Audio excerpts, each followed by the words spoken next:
Hello hello, bonjour tout le monde, bonjour à toutes et à tous et bienvenue sur ce nouveau live. J'espère que vous allez bien. Aujourd'hui il fait beau, c'est le printemps. Bon, techniquement le printemps c'était hier, le dimanche 20 mars à 16h33 je crois de mémoire. On va dire que bon, le 21 mars c'est vraiment, au moins on est sûr que nous sommes au printemps. J'espère qu'il fait beau par chez vous et que vous allez profiter quand même de votre journée, même si pour la plupart vous êtes au travail. Ah, salut Fabien, hello world. Et donc je vais couper la musique, voilà, comme ça vous m'entendrez mieux. Et donc j'espère que vous avez quand même profité de cette belle journée, même si vous êtes au travail. En tout cas ici il fait beau, j'espère qu'il fait beau par chez vous.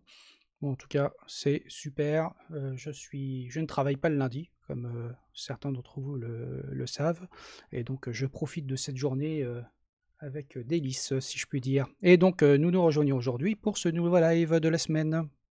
Donc, voilà, je vais commencer tranquillement, déjà par la petite info du jour. La petite info du jour, comme vous le savez, je publie tous les jours à 12h15 une petite info sur des personnages célèbres, sur des événements qui se sont passés, alors le plus souvent qui sont relatifs à la science ou des scientifiques, des mathématiciens, etc. Aujourd'hui, on va parler un petit peu un sujet que chacun et chacune d'entre vous connaissez bien, puisque c'est Twitter. Parce qu'aujourd'hui, on fête l'anniversaire du premier tweet jamais publié par Jack Dorsey, donc, qui est l'un des cofondateurs de Twitter, donc, qui a publié son premier tweet il y a 16 ans déjà, donc le 21 mars 2006, où il disait just setting up my Twitter. Donc cette plateforme à l'époque totalement inconnue, qui sortait un peu de nulle part, qui finalement ouvrira la voie au principe de microblogging. Moi je dois avouer qu'à l'époque j'étais assez dubitatif, parce que d'ailleurs je suis arrivé assez tard sur Twitter, c'était en 2016, donc 10 ans après quand même. Et j'ai quand même appris à apprécier cette plateforme, même si des fois comme tout le monde, on en a un petit peu marre des trolls bienvenus, on en a un petit peu marre des gens un petit peu binaires sur leurs approches, sur leurs idées, mais c'est une plateforme qui, je trouve, est quand même plutôt facile d'accès, et il est facile justement de pouvoir discuter avec d'autres personnes de plein de sujets. Je pense que parfois ce qui manque un petit peu sur cette plateforme, c'est la demi-mesure dans les idées, et que les gens puissent surtout s'écouter. Donc alors, qu'est-ce que tu nous dis, Fabien? Qui est allergique? Pas un truc de microblogging d'ailleurs, mais un truc de gestion de liste d'envoi de SMS. Ah, ça je ne sais pas, c'est possible. C'est possible que ce soit une gestion de liste. Pour moi, de mémoire, c'était prévu comme étant une plateforme de microblogging, mais en tout cas un peu à la mode SMS. Rappelez-vous qu'au début c'était comme un SMS, c'est-à-dire limité à 140 caractères, sans photo, sans vidéo, sans image. Donc c'était quand même quelque chose d'assez restreint, donc il fallait quand même être super concis. Lorsqu'on est passé à 280 caractères, ça a quand même ouvert la voie à des échanges un petit peu plus sympas, un petit peu plus faciles, même si on regrette que de temps en temps on reste un peu cantonné aux 280 caractères. J'espère qu'un jour ils iront un petit peu au-delà, sans forcément aller jusqu'à des pages et des pages entières, mais des fois c'est très difficile de vouloir faire passer des idées sur 280 caractères. Donc voici cette petite info du jour. Là, je voulais la partager avec vous, parce que comme on est tous à peu près ici utilisateurs et utilisatrices de Twitter, je trouvais que c'était une information intéressante à faire passer. Donc marre des gens un peu binaires, c'est une attaque personnelle, mais pas du tout, Fabien, mais pas du tout. Non, je parle surtout des gens qui voient les choses un petit peu soit tout noir, soit tout blanc, et qui sont pas trop parfois dans l'échange, voilà, je dirais. Donc plutôt dans vouloir faire passer des idées un petit peu au forceps. Donc, mais bon, ça mis à part, moi c'est une plateforme que j'apprécie énormément, vous le savez, je communique beaucoup dessus, et en fait, c'est vrai que ça m'a donné aussi un moyen de me forcer à faire de la veille veille techno, que je partage avec vous, donc tous les jours, la petite news du matin, la veille sur la période historique, comme la petite info du jour tous les midis à 12h15. et tout le reste, tout ce que je peux partager, c'est vrai que je trouve que c'est un vecteur qui est assez sympa parce que ça permet d'écrire quand même plutôt que d'écrire un article de blog qui prend du temps, écrire un article de blog complet, parfois on a juste besoin de faire passer une info et je trouve que c'est un bon média pour faire passer des petites infos, la sortie d'un nouveau logiciel ou du news quelconque, sans forcément qu'on ait besoin de s'étendre pendant des pages et des pages sur un article de blog. Donc c'est pour ça que je trouve que la plateforme est intéressante et j'espère qu'elle continuera longtemps et qu'elle gommera au fur et à mesure quelques défauts qu'elle peut avoir. Donc pour la suite, je voulais vous parler d'un article que j'ai lu ce week-end, je l'ai partagé d'ailleurs aussi sur Twitter, un article qui a été publié sur le blog de Beerstech. Donc Beerstech qui est, je dirais, une sorte de société, de regroupement de gens qui travaillent dans le conseil IT, etc. Je ne sais pas trop exactement quel est leur positionnement. Ils ont un positionnement qui est assez large où ils font du DevOps, de la sécu, un petit peu de tout, etc. Je connais 2-3 personnes, et vous en connaissez peut-être 2-3 qui travaillent là-bas sans le savoir. J'ai l'impression que c'est une entreprise qui est une sorte de collectif, j'ai l'impression, mais sans trop être sûr. Donc s'il y en a qui savent, ils le diront dans les commentaires. Donc j'ai lu cet article ce week-end que je vais vous partager d'ailleurs dans le chat, et d'ailleurs tous les liens que je vous partage aujourd'hui, je les mettrai sur le replay sur YouTube. Donc comme je le fais chaque semaine avec le chapitrage pour chaque sujet abordé et tous les liens. Et là je vais déjà vous mettre le lien de cet article qui est un article qui est super intéressant à lire. Donc qui fait une rétrospective sur les, je dirais, 10-15 dernières années, sur tout ce qui s'est passé dans l'IT, dans le domaine du cloud, des systèmes d'exploitation, des librairies, des outils, des langages, etc. etc. Et qui essaye vers la fin de l'article d'essayer de faire de prendre des paris, de sortir un peu sa boule de cristal et de faire une prospective en se disant qu'est-ce qui va se passer dans les 10 prochaines années. Donc, c'est pas un article que vous allez lire comme ça en 2 minutes sur un coin de table parce qu'il est assez long, assez dense pour vous montrer. Voilà, voici un petit peu tout ce qui est décrit. Ça se lit très facilement et c'est vraiment très très bien écrit, j'ai trouvé. Et en tout cas, il y a un fil conducteur qui est assez intéressant puisqu'il aborde réellement différents sujets, du hardware, du software, des langages, qu'est-ce qui était au top du marché il y a 10 ans ou il y a 15 ans, aujourd'hui où ça en est, est-ce que cette techno a disparu, est-ce qu'elle a été remplacée par autre chose? Et c'est assez intéressant parce que ça touche à beaucoup de sujets que nous manipulons tous les jours. Donc des sujets autour du cloud notamment, de la virtualisation, de la conteneurisation, on en parle beaucoup, ou par exemple en 2013, 2014, 2015, on parlait des conteneurs, c'était quelque chose d'un peu lointain, personne n'y croyait vraiment, et puis là on voit qu'en 5-6 ans de temps, c'est devenu quand même le prérequis ultime sur tout projet qu'on fait aujourd'hui. On fait du Docker à toutes les sauces, du Kubernetes, etc. etc. Et effectivement, ça revient sur différentes technos et différents logiciels qui ont été vraiment, où il y a eu des tournants réellement, où on pensait que certaines choses étaient gravées dans le marbre sur certains outils, certains sujets. On se dit ah oui tiens, effectivement, telle base de données, elle a un peu disparu. Finalement, telle base de données, elle a pris un petit peu en puissance. JavaScript, on est passé d'un JavaScript un petit peu je dirais où on faisait des tambouilles un peu à la mano, etc., avec maintenant des frameworks et voire du TypeScript qui permet quand même du typage fort et donc d'éviter certaines erreurs. Enfin voilà, ça passe vraiment sur beaucoup de sujets qui sont très intéressants. Moi j'ai pris beaucoup de plaisir à lire l'article donc qui a été écrit donc par Mathieu Le Carme. Que je ne connais pas personnellement. Donc Mathieu, super ton article au passage. Et vraiment, j'ai trouvé l'article vraiment super intéressant. J'ai pris vraiment beaucoup de plaisir à le lire. Et donc, allez le lire. Je ne vais pas tout vous spoiler ce qu'il y a dedans, mais c'est intéressant parce qu'on se dit, finalement, il s'en est passé énormément de choses pendant 10 ans. Et ce qu'il aborde au final, à la fin, en essayant de faire une sorte de prospective un peu amusante sur les 10 ans à venir, on peut se poser des questions, de se dire quel sera le marché de l'IT et des technologies qu'on utilise tous les jours dans 10 ans.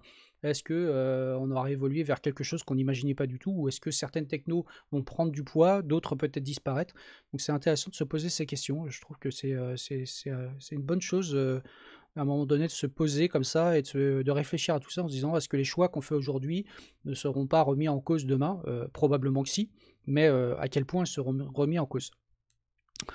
Voilà, donc n'hésitez pas à aller lire cet article, il est un peu long, donc prenez le temps. Si vous prenez les transports en commun, je pense que c'est le bon moment pour le lire sur votre smartphone. Vous verrez, ça vous fera passer le temps sans que vous ayez l'impression que le temps passe. Et puis sinon, lisez-le à tête reposée, ça vaut le coup qu'il soit lu mot à mot et pas en diagonale. Donc voilà. Ensuite, pour la news suivante, je vous avais parlé il y a quelques semaines de LMDE, donc Linux Mint Debian Edition, pardon. Je vous avais parlé de la bêta qui était sortie, et donc là, nous avons la version finale LMDE 5 qui est sortie, que je vous affiche ici. Elle a été donc releasée le 20 mars, donc hier. Officiellement. Donc cette distribution n'est pas une nouvelle distribution Linux, hein, c'est une distribution, c'est une Linux Mint, mais qui, au lieu d'être basée sur une base Ubuntu, clairement une Ubuntu LTS en général, cette distribution de Linux Mint est basée sur une Debian. Alors pourquoi est-ce qu'ils basent ça sur Debian? Pour plusieurs raisons. Alors déjà, pour savoir, LMDE n'a pas vocation à remplacer Linux Mint. En tout cas, pas à court terme.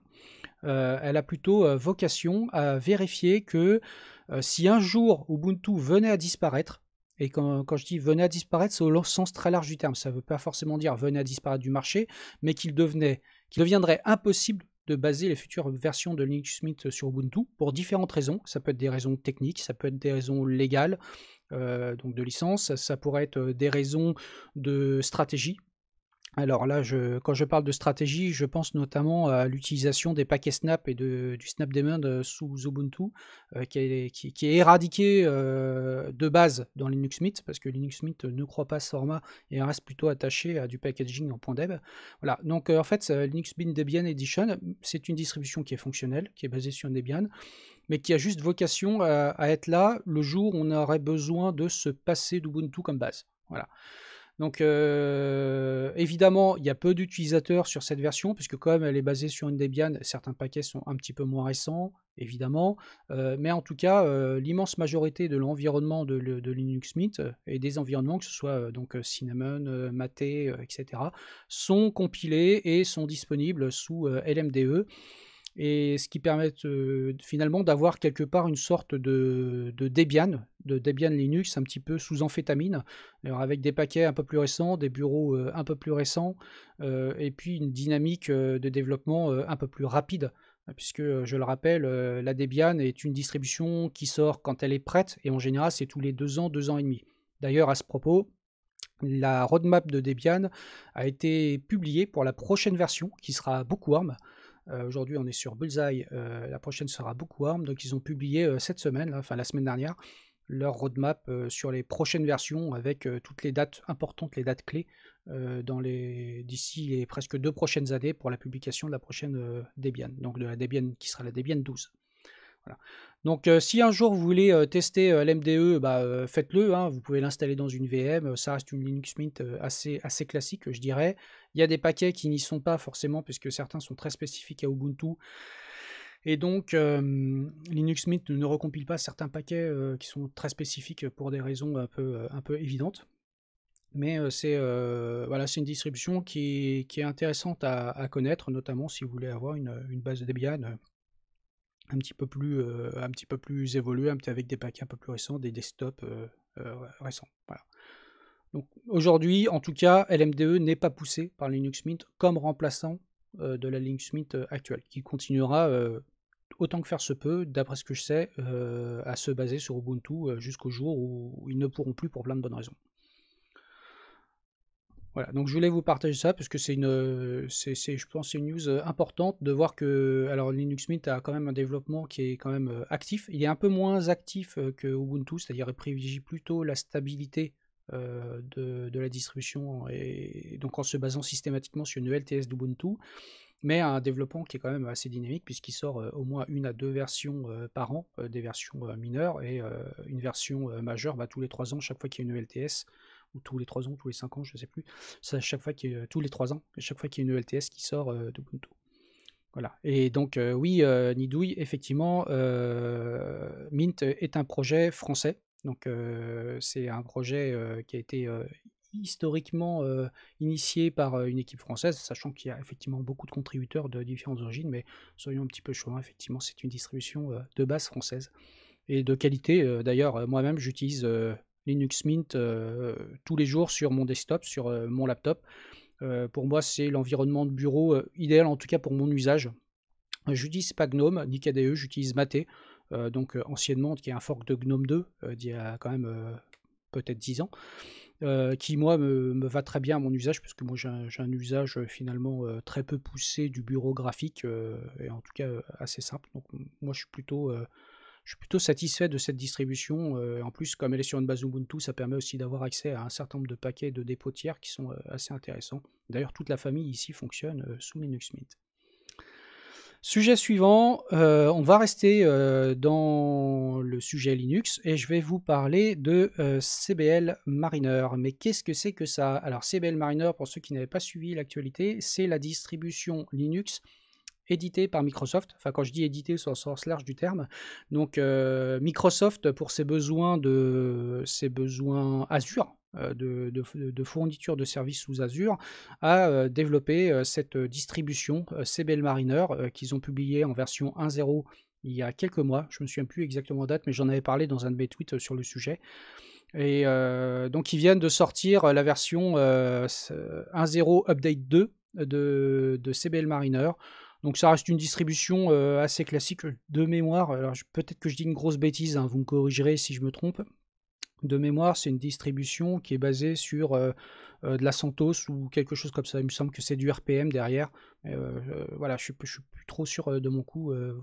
Vous irez voir, vous corrigerez si je dis des bêtises.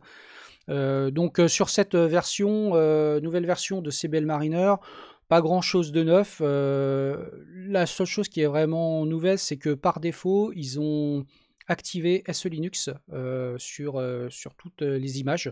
Alors SE Linux, pour ceux qui ne connaissent pas, c'est Security Enhanced Linux. Donc c'est un module de sécurité qui a été développé historiquement à l'origine, donc je crois aux alentours de 2003-2004 par la NSA pour Linux, justement pour renforcer un peu la sécurité et l'isolation des différents process et sous Linux, et surtout l'accès aux fichiers, etc. Donc c'est-à-dire qu'on a un contrôle très fin sur quel process peut faire quoi et surtout quel process a accès à quoi en termes de fichiers, en lecture, en écriture, en termes de directory, etc. Donc c'est très déclaratif. Pour ceux qui ont déjà configuré des systèmes sous SE Linux, vous savez à quel point c'est très compliqué à mettre en place. Par contre, ça permet d'avoir un système robuste. Alors, effectivement, quand on entend sécurité et NSA dans la même phrase, on a tendance à se dire « Oh là là, la NSA, ils ont dû me laisser des backdoors là-dedans, ça doit être... c'est pas très bon. » Mais bon, au fur et à mesure des années, il n'a jamais été prouvé, a priori, que la NSA ait laissé des backdoors ouvertes pour pouvoir accéder comme bon leur semble à différents serveurs sous Linux.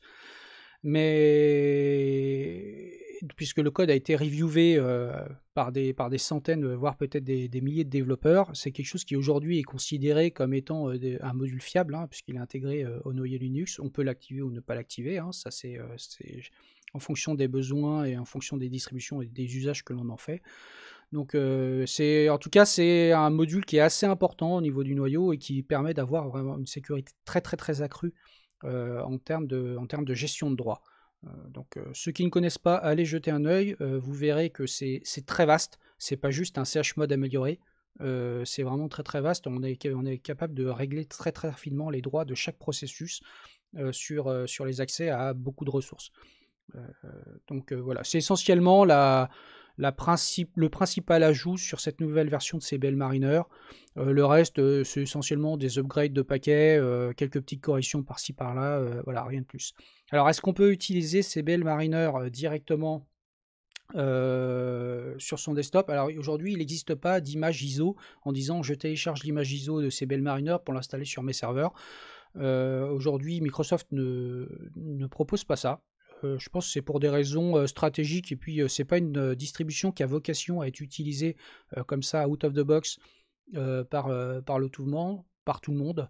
Je pense peut-être qu'à terme ça viendra, mais en tout cas aujourd'hui ce n'est pas le cas. Et je dirais que par contre, il est possible de builder et de se créer sa propre image d'installation de CBL Mariner de façon assez simple. Je crois qu'il y a des tutos et des scripts pour pouvoir le faire, pour pouvoir builder son image. Mais voilà, donc de mémoire, c'est pas une distribution comme une Debian, etc., que l'on va pouvoir télécharger, prendre une image ISO, l'installer comme ça avec un super installeur graphique super léché. Non, c'est pas du tout le concept. Vraiment, ils ont développé cette distribution pour leurs usages propres sur Azure. Et comme effectivement Microsoft a essayé de se refaire une virginité depuis des années sur le logiciel libre et l'open source, et qu'en plus ils utilisent énormément d'open source sur le sujet, ça avait du sens à ce qu'ils produisent le résultat quelque part de leurs travaux là-dessus, je pense pour éviter d'être embêté au niveau de licence. Voilà. Je dis ça, c'est mon avis, hein, c'est pas forcément quelque chose d'avéré, c'est ma façon de voir les choses sur ce sujet. Ensuite, pour le sujet suivant, alors je vois qu'il y a des questions, des échanges. CBL est orienté conteneur. Oui, oui, CBL est orienté conteneur, hein, comme beaucoup de distributions, puisque c'est fait pour tourner sur Azure, comme chez Google, comme AWS, etc. Ils ont quand même du tuning qui est fait pour faire tourner du conteneur, et donc permettre de pouvoir monter en charge facilement, de pouvoir partager les ressources aussi assez facilement. Donc c'est vraiment un usage qui est fait, c'est une distribution qui est faite pour tourner dans un environnement cloud, pour faire vraiment du SaaS, du PaaS et tout le tralala, enfin tous les AAS qu'on peut avoir dans notre métier. C'est pas une distribution qui est faite voilà, pour tout un chacun installé comme ça. Voilà. Alors, Nidouille, tu me dis quoi? Tu n'es pas sous i3. Non, non, je ne suis pas sous i3. Je l'ai été à un moment donné, mais je ne suis pas sous i3. Peut-être j'avais un peu la flemme. Voilà. Donc pour le sujet suivant, je voulais vous parler, là on va parler plutôt langage, et je vais vous afficher ça à l'écran. Je voudrais, alors c'est quelque chose dont j'avais déjà parlé il y a quelques temps, quelques mois, je sais plus exactement. Donc c'est Awesome HPP, donc c'est Awesome, c'est pour du C++. Donc c'est une collection de ressources qui ont été chinées à droite, à gauche, justement une collection de ressources sur des bibliothèques, des librairies qui sont utilisables en C++ et qui pour l'ensemble sont totalement header-only. Ça veut dire qu'elles ne nécessitent pas, entre guillemets, une compilation de fichiers objets. On ne compile pas réellement de librairies exploitables en tant que telles. C'est un peu comme Boost, un peu comme la STL. C'est vraiment une collection de librairies qui sont où tout réside dans des headers. Et donc, il y en a pour tous les goûts. Il y en a, comme vous le voyez à l'écran, de quoi parser des arguments, gérer de l'audio, faire du deep learning, traiter avec du GPU, enfin voilà. Il y a un certain nombre de ressources qui sont listées et des tableaux qui sont assez intéressants, puisque ça permet donc d'avoir le nom de la librairie, le nombre d'étoiles sur GitHub. Ça peut être intéressant pour avoir une idée de comment elles sont, quel est leur ranking quelque part.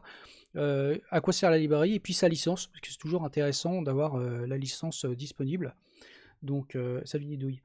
Et donc, il y en a à peu près pour tous les goûts. Donc, c'est une collection qui est assez intéressante. Je m'en sers assez régulièrement en me disant à chaque fois que, parce que moi je suis développeur C++, vous le savez, enfin c'est mon langage de prédilection.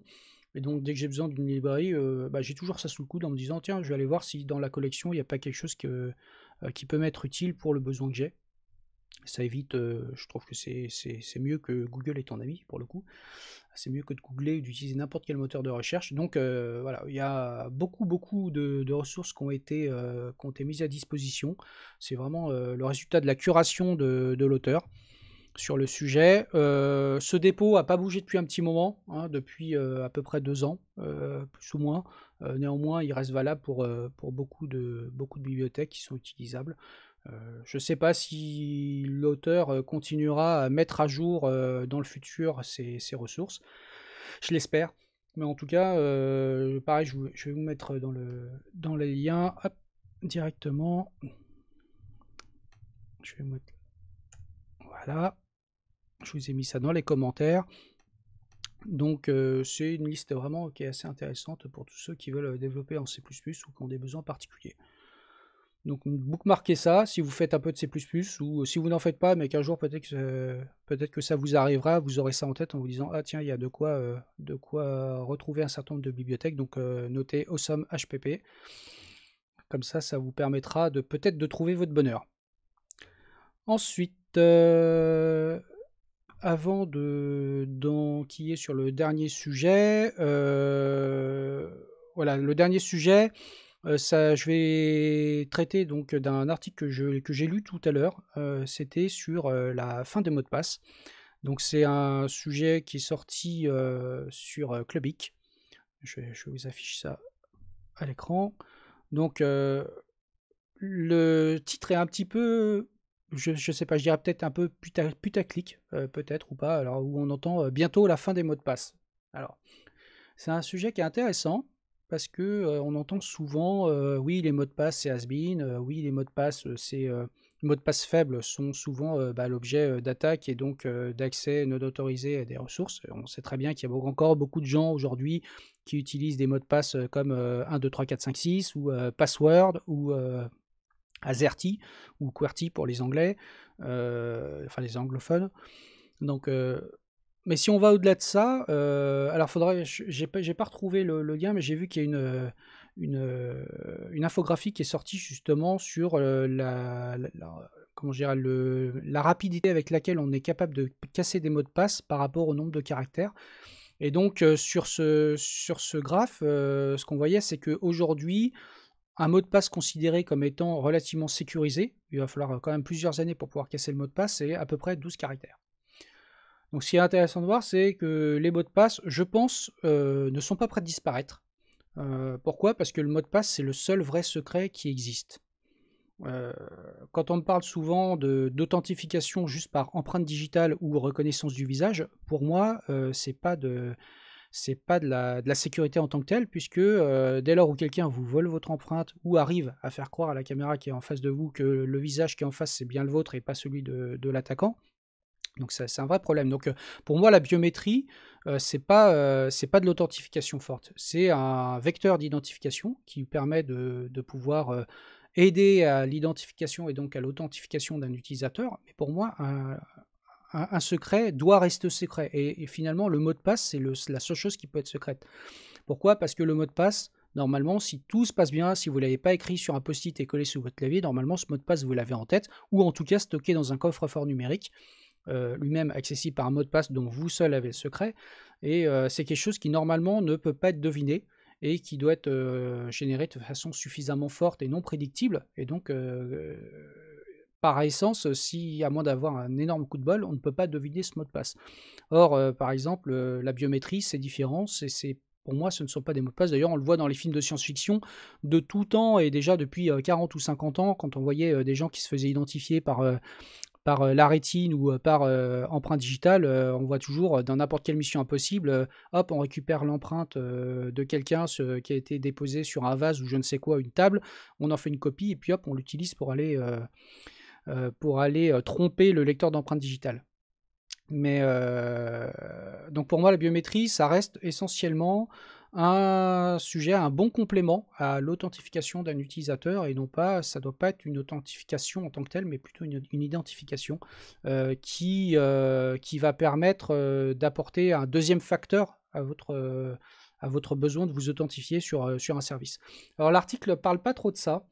En tant que tel, j'étais un peu déçu parce qu'il ne parle pas vraiment de sujets autour de la biométrie, mais il parlait plutôt de différents sujets, notamment le single sign-on, et donc le MFA, forcément, authentification multifacteur, mais il ne parle pas directement de la biométrie dedans. C'est dommage parce que je pense que ça aurait eu toute sa place. Je vais vous partager d'ailleurs l'article dans les commentaires.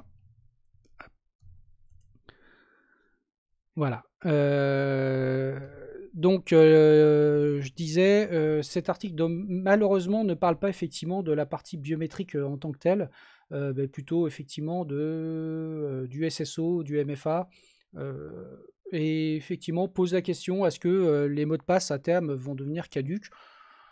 A priori non, ce qui risque de se passer, c'est un peu vers ça que va l'article, c'est de dire qu'à terme, on n'aura plus un mot de passe pour X service, mais effectivement que le SSO va se généraliser de plus en plus et que c'est plutôt des plateformes qui vont vous permettre de vous authentifier une fois sur une plateforme et donc par nature d'être authentifié ailleurs grâce aux fournisseurs de SSO.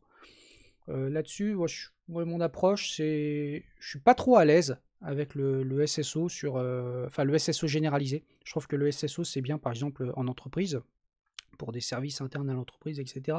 Mais d'avoir du SSO généralisé à outrance partout, je ne suis pas trop à l'aise, puisque effectivement, dès lors où on a réussi quelque part à usurper l'utilisateur à un seul endroit, bah, quelque part, la boîte de Pandore est ouverte et finalement, tout est compromis pour l'utilisateur partout. Et c'est quelque chose qui, enfin, moi, me gêne un petit peu. Moi, je suis plutôt encore un peu à l'ancienne à utiliser plutôt un mot de passe très fort par service. Et comme j'ai aucune mémoire, ces mots de passe ne sont pas des mots ou ce genre de choses, des phrases que j'ai enregistrées. J'utilise simplement un hasher de mots de passe, qui est Password Hasher, qui est en fait même pas un logiciel, hein, c'est une simple page HTML, CSS, JavaScript portable, qui est dans mon navigateur, dans laquelle j'ai mes différents sites qui sont enregistrés avec les différents paramètres pour chaque site. Est-ce qu'il y a besoin de ponctuation, de caractères spéciaux ou pas, ou que des chiffres, ce genre de choses, et la force du mot de passe. Et la plupart de mes mots de passe ont au moins 16 caractères en termes de nombre de caractères requis, sauf pour les plateformes. Certaines plateformes disent ah bah non, attention, vous avez demandé 16 caractères, nous on supporte au maximum que 14. Il y a encore quelques plateformes qui ont ça. En tout cas, mes mots de passe sont utilisés, générés par un hasher, donc qui permet de prendre le nom du site, un mot de passe master qui m'est propre, qui réside seulement dans ma tête et nulle part ailleurs, et qui permet par le hachage de ce site et de ce mot de passe, donc de générer un mot de passe qui est unique pour le service que j'utilise. C'est quelque chose qui est plutôt sécure, j'ai envie de dire, et qui a fait ses preuves pendant longtemps, et comme ça en plus ça m'évite d'utiliser des services comme LastPass, des services online qui effectivement jouent le rôle de coffre-fort numérique, mais on a vu, il y a eu qui ont subi pas mal d'attaques ces derniers mois et ces dernières années, et donc effectivement si un coffre-fort numérique tel que LastPass se fait attaquer, bah, ça risque un petit peu de mettre dans la panade de nombreux utilisateurs. Moi je suis pas trop...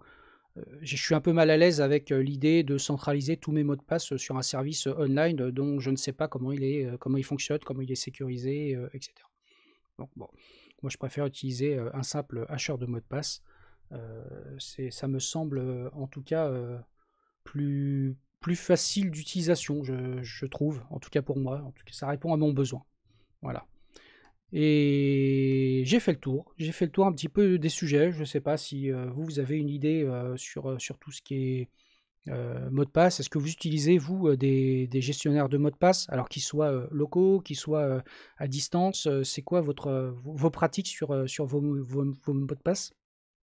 N'hésitez pas à les mettre dans les commentaires ou à les changer plus tard avec nous sur Twitter ou des Discord ou ce genre de choses. Je trouve que c'est toujours intéressant de voir quels sont les usages des uns et des autres. Alors donc René, toi tu utilises KeePass XC, ok, très bien.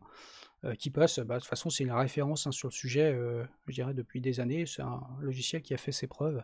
Alors moi j'utilise comme je le disais, donc un hasher de mot de passe dans une page portable, mais j'utilise aussi sur mon smartphone KeePass pour pouvoir stocker certains mots de passe. Voilà. Je trouve que ça a fait ses preuves. Et donc Batkios, KeePass en local aussi.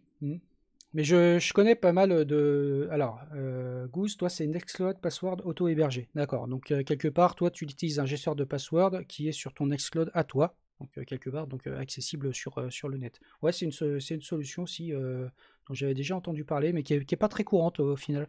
Je trouve qu'il y a beaucoup de gens qui utilisent plutôt, effectivement, des LastPass ou ce genre de choses, parce que bah, ça évite de s'installer sa propre instance de Nextcloud et tout. Mais ça peut faire sens, effectivement, d'avoir...